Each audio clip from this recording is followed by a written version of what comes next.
Eh bien, voyez-vous, le problème, c'est que la science nous apprend des choses avec la méthodologie, la rigueur de la science moderne, et nous avons du mal ensuite à faire circuler cette information.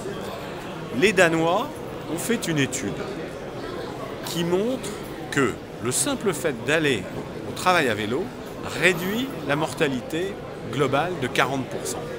À partir de ce moment-là, c'est pas de faire du vélo qui est dangereux, c'est un tout petit peu dangereux, mais très très peu. Ce qui est par contre très dangereux, c'est de ne pas en faire. Les Danois, ont tiré au sort 15 000 personnes dans leur population et les ont suivis pendant 15 ans.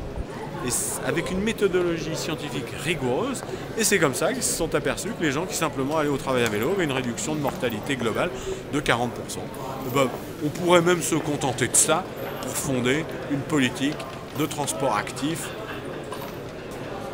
généralisée, y compris dans le périurbain, parce que les engins modernes, les véhicules à propulsion moderne, à propulsion humaine, éventuellement avec assistance électrique, permettent de concurrencer la voiture.